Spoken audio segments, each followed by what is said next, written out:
Bonjour les amis drifters, j'espère que vous allez bien. Aujourd'hui, on va partir à la découverte du logiciel Immerse et voir le côté productif avec le Quest 3. Mais avant de commencer, je veux vous souhaiter la bienvenue sur Drift Toys.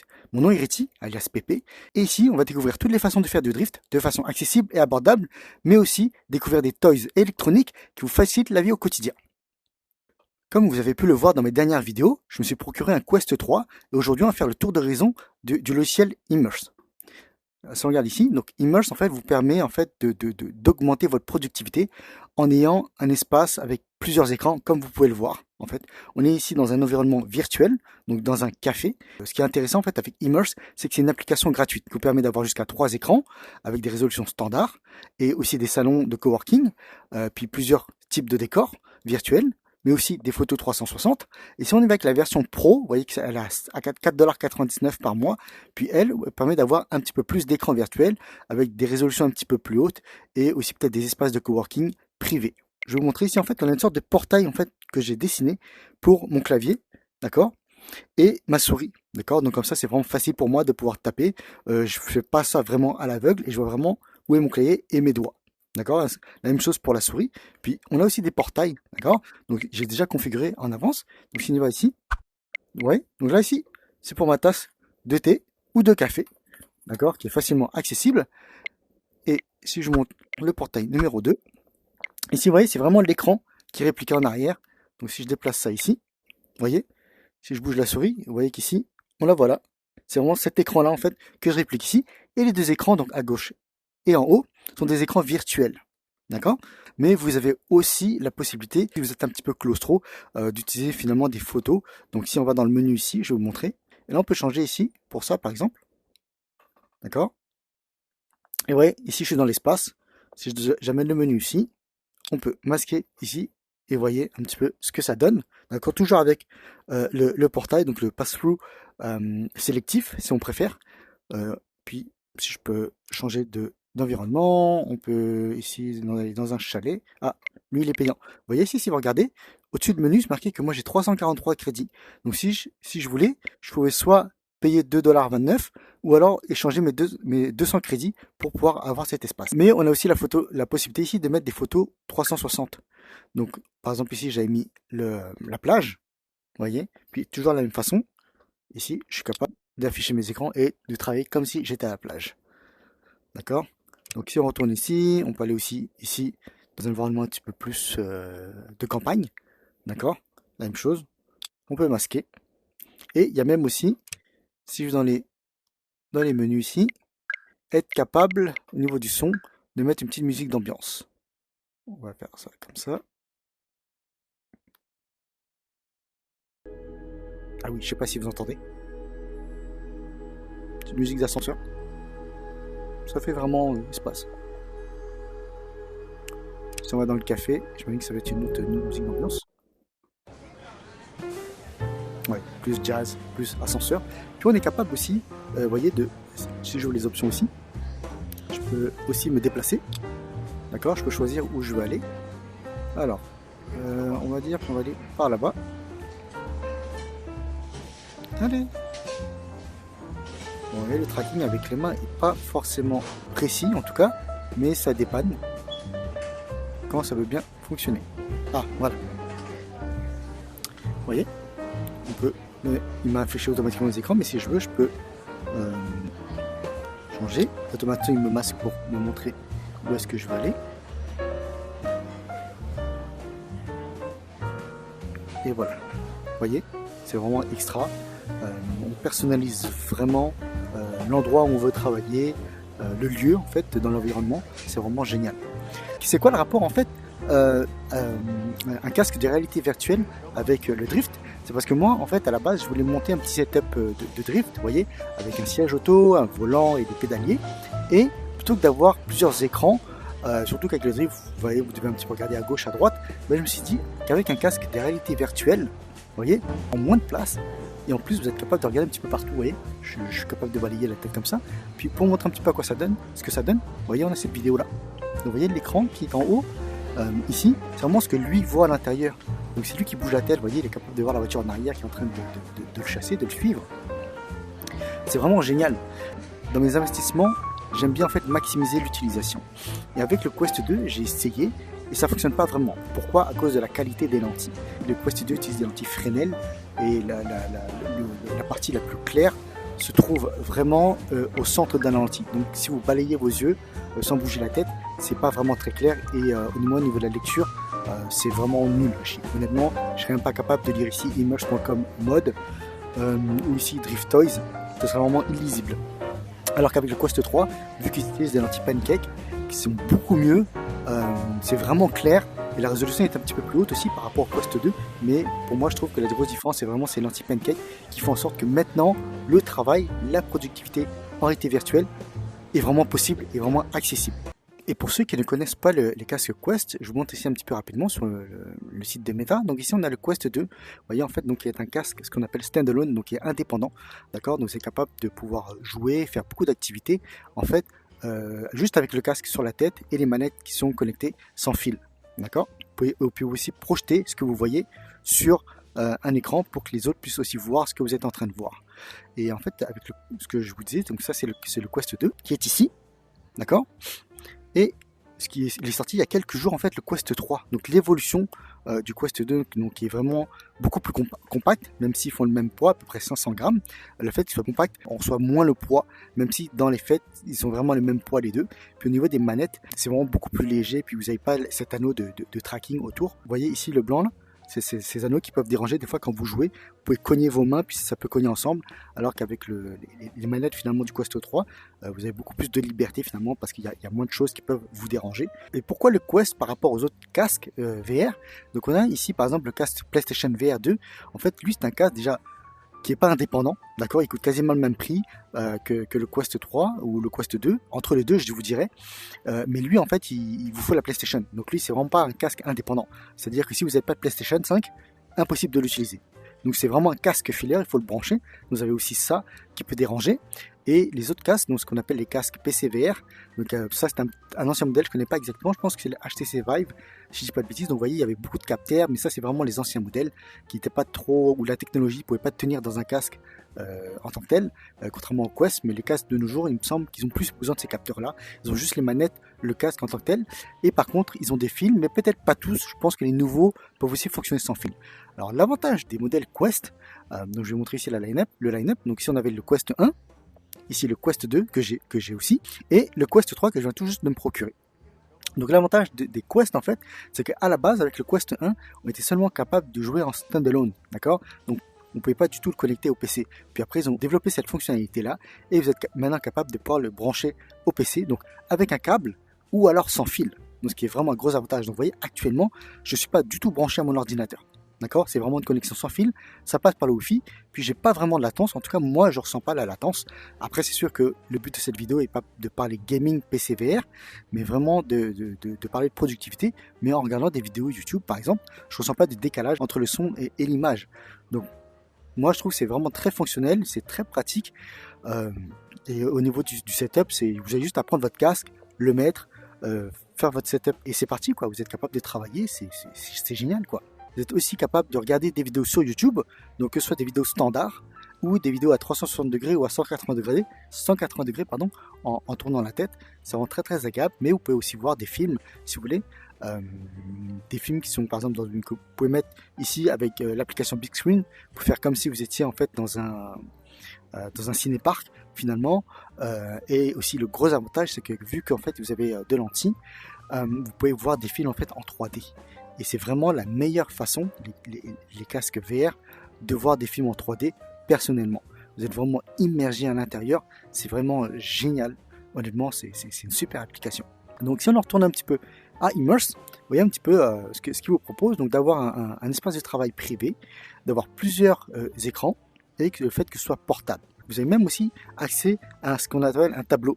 Donc le tableau, il est, si je fais ici... Ah, ici, il est ici, le tableau. Vous voyez, voilà, je suis capable de dessiner, faire ce que je veux. Et puis, si vous invitez des gens, par exemple, qui travaillent de chez eux, à ce moment-là, vous pouvez même partager ce tableau ils vous voient ce que vous êtes en train de faire en temps réel et eux aussi peuvent interagir sur ce tableau aussi. Donc c'est vraiment très intéressant pour le travail collaboratif. Donc concernant le travail, on peut voir ici si on va dans Room, d'accord. Ici, vous voyez. Donc là, j'ai fait un espace privé, un salon privé, donc juste pour moi. Donc vous voyez, personne ne peut me joindre, d'accord. Ou je peux avoir un espace de travail sur invitation seulement, ou alors ouvert. Donc des gens, des amis qui seraient sur ma liste ici, vous pouvez me rejoindre à tout moment. C'est pas très précis. Vous voyez, vous pouvez me rejoindre à tout moment. D'accord. Et on a aussi ce qu'on appelle les salons publics. Donc si je vais dans un salon public, on va aller voir. Là, c'est vraiment des inconnus en fait qui pourraient partager l'espace avec moi. Donc si je me masque ici les écrans, est-ce qu'il y a quelqu'un? Non, il n'y a personne. Mais s'il y a quelqu'un qui travaillerait dans Immerse et qui irait dans un... Voilà, oui, il y a quelqu'un ici là. Je ne connais pas. Si je lui fais coucou, est-ce qu'il me voit? Je pense qu'il hésite. Ok, on voit qu'il est occupé à travailler. Mais vous voyez, c'est un petit peu ça en fait le côté. Vraiment, comme si vous alliez dans un espace de travail collaboratif un peu. Ce serait ça, ou si vous travaillez dans un café, en fait finalement, vous serez quand même entouré d'inconnus pour être un petit peu moins seul. Ou alors vous avez aussi la possibilité d'avoir cet effet un peu moins claustro, de mettre en mode réalité mixte, vous voyez.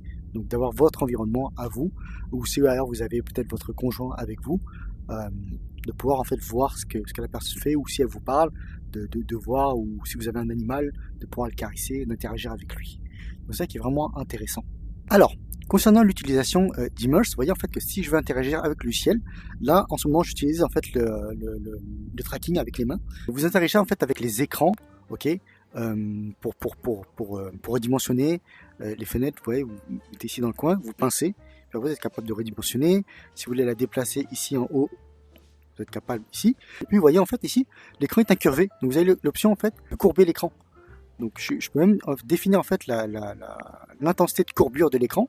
Si je la rapproche un peu mieux, vous voyez, si je le fais comme ça, puis je la rapproche un peu mieux, un peu plus proche de moi, elle serait peut-être un peu plus intéressant d'avoir un écran vraiment courbé comme ça. Donc si vous êtes plus proche, puis hop, si on le recule, là évidemment je vais enlever un peu plus de courbure parce que ça fait pas de sens. Ou alors si je clique ici complètement là, ça enlève la courbure et ça me fait un écran plat comme celui d'en haut ici. Lui il est un petit peu incurvé, mais ici en haut, si je veux, ici je peux le changer, le modifier. Voilà, je le rends courbé, puis après ici je peux définir l'intensité de courbure de l'écran. Vous voyez, l'interaction avec les doigts est pas terrible. Ça dépanne honnêtement, mais une fois que vous avez fait votre configuration d'écran, logiquement vous jouez plus trop avec Immerse, à moins que vous voulez changer de place ou quoi que ce soit. Mais vu qu'on est là pour travailler, là c'est l'utilisation du clavier et de la souris. Ce qui est intéressant aussi, c'est qu'il y a un côté réaliste aussi. Ça ne vous donne pas trop la sensation d'être finalement dans un monde virtuel, même si ça l'est, mais bon, quand vous êtes concentré à travailler.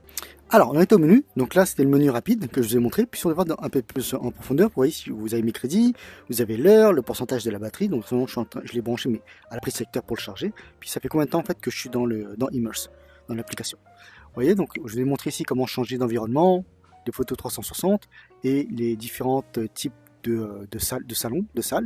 Ici c'est la connexion avec mon ordinateur. Si vous voulez gérer finalement le côté technique, la vitesse de connexion et ainsi de suite, mon profil, on va aller dessus, ça va pas vous intéresser. Puis ça c'est tout ce qui est les configurations finalement de l'application. Donc ici on a le contrôle des écrans. Donc vous voyez, on peut régler l'intensité lumineuse des écrans. On peut aussi, là j'ai mis en fait les écrans libres en fait, mais on peut avoir une sorte de grille si vous voulez. Moi j'aime pas vraiment ça en fait, vous voyez, donc excusez, donc là c'est une grille. Si je décale ça sur le côté ici, vous voyez, donc on a une grille, donc excusez-moi. Donc si jamais je veux la bouger, finalement c'est snappé, c'est aimanté. Je peux pas la mettre où je veux et ça suit toujours l'écran principal ici. Vous voyez. Bon, moi j'aime pas ça, honnêtement, c'est pas trop mon truc, mais vous avez la possibilité. Aussi pour l'écran principal, ici, au tout début, ça c'est coché par défaut, VR Mouse et Snapgrid. Moi j'ai décoché les deux parce qu'en fait VR Mouse, ce que ça fait, c'est que pour interagir avec votre écran principal, ça n'utilise pas la souris. Donc quand vous bougez la souris, ça fonctionne pas du tout. En fait, ça utilise vraiment l'interaction comme ça avec les mains ou avec les manettes. Et honnêtement, c'est pas du tout pratique. Si je descends ici, je peux utiliser ça aussi. On a ici en fait les trois écrans. Je peux définir aussi la résolution de chaque écran. Vous voyez, mon écran principal, donc le 1 ici, lui, il est en 4K, d'accord. Si je vais à l'écran 2, lui, il est en 1440 900 et l'écran 3, lui, il est en 1080. Puis vous êtes aussi capable de sauvegarder votre configuration d'écran si jamais vous partagez votre casque avec quelqu'un d'autre ou si jamais vous l'utilisez avec plusieurs stations différentes, avec des ordinateurs différents. Si on retourne ici, donc on a l'audio, je vous ai montré tout à l'heure, donc pour augmenter la voix si jamais vous êtes dans un salon avec des gens qui vous parlent, musique d'ambiance, puis l'interface, ainsi de suite. Je vous laisse découvrir ça. Je ne sais pas si on peut passer l'application en français, je suis pas sûr, j'ai pas vu les options il me semble. Pour le clavier ici, vous pouvez avoir les différentes fonctions de votre clavier. Je vous laisse aussi découvrir ça en tant que tel. Puis les préférences de l'application, donc si vous utilisez les manettes, on peut enlever la vibration et ainsi de suite. Puis là c'est vraiment pour avoir les couleurs au niveau du thème, voyez, au niveau de l'interface. Voilà.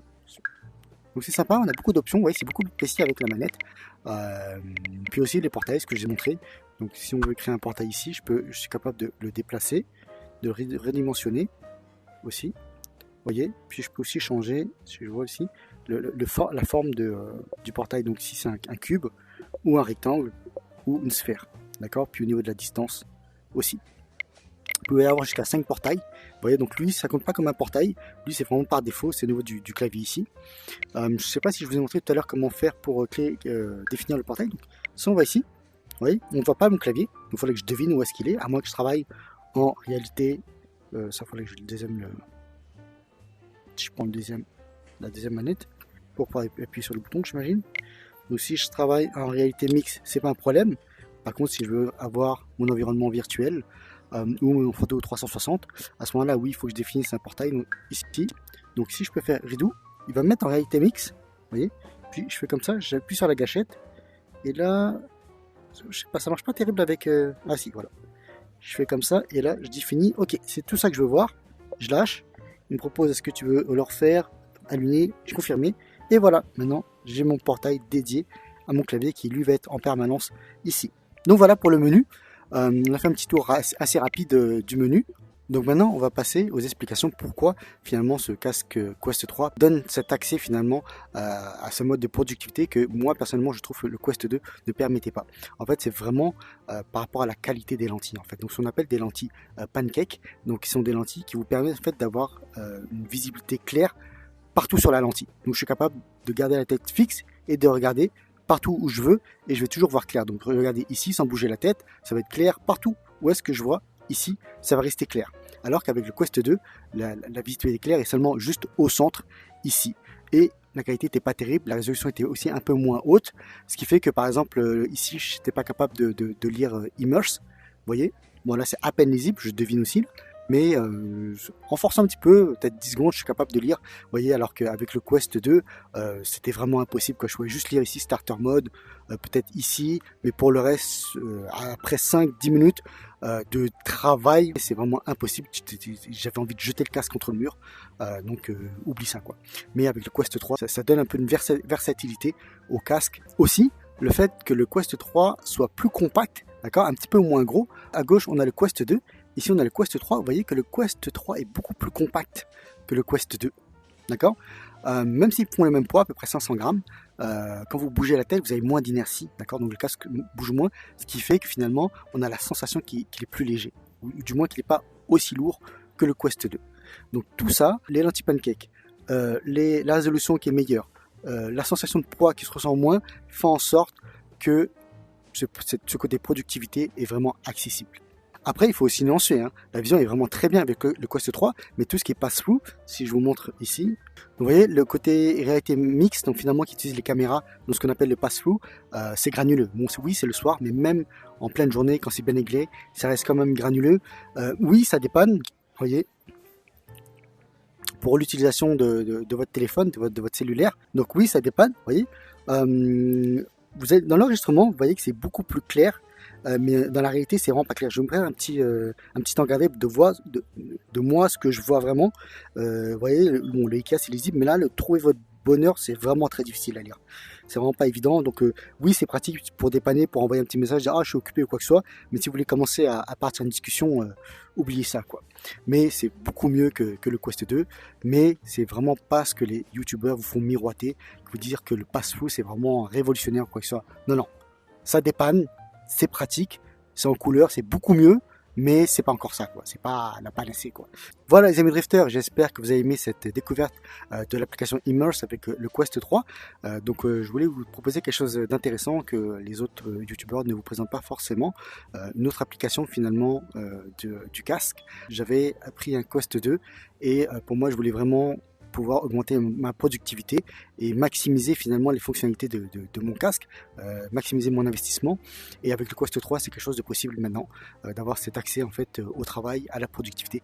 Je serais même capable de faire du montage vidéo de cette façon-là avec Immerse. Ce serait très agréable et je serais capable de le faire pendant plusieurs heures sans aucun problème. Oui, il y a le poids du casque évidemment à prendre en compte, mais j'aurais pas de fatigue visuelle que j'ai eu avec le Quest 2 et puis comme je vous disais au bout de 10 minutes c'était pas possible pour moi, quoi. Donc voilà les amis drifters, si vous voulez que je couvre d'autres fonctionnalités, d'autres applications du casque, n'hésitez pas à m'en parler. Si vous voulez voir le côté gaming, je vous laisse aller voir les autres chaînes. Toutes les autres chaînes quasiment couvrent ce côté-là. Moi je voulais vous proposer quelque chose d'intéressant qui sort un petit peu du lot finalement, comme un petit peu le drift, qui vous propose autre chose que la vitesse et d'arriver en premier, comme la plupart des compétitions sportives, que ce soit la Formule 1, le rallye ou quoi que ce soit. Donc c'est un petit peu en fait le mantra de la chaîne, proposer des façons alternatives d'améliorer votre quotidien finalement, des choses finalement que vous n'avez pas forcément vues. Donc mais je vais couvrir dans une prochaine vidéo le gaming, mais concernant le drift, donc avec le setup, mon simulateur de drift, volant, pédalier, siège auto, et pour vous montrer un petit peu ce que ça donne, pour voir finalement comment faire du drift de façon accessible et abordable. C'est-à-dire que pas dépenser des 1000 et des 100 en roue, en vous déplaçant quoi que ce soit. Oui, le Quest 3 coûte à peu près au Canada 650 $, donc à peu près 750 $ avec les taxes. C'est un budget, mais pour tout ce qui est gaming, vous pouvez le faire avec le Quest 2. Le moins cher que vous pouvez avoir, c'est autour des 200 $. Et l'utiliser en mode gaming avec un simulateur de drift, et ça conviendra parfaitement à la situation. Donc voilà les amis drifters, j'espère que vous avez aimé. N'hésitez pas à vous abonner à la chaîne, à mettre un like et mettez les commentaires pour soutenir la chaîne. Et je vous retrouve à très bientôt. Ciao!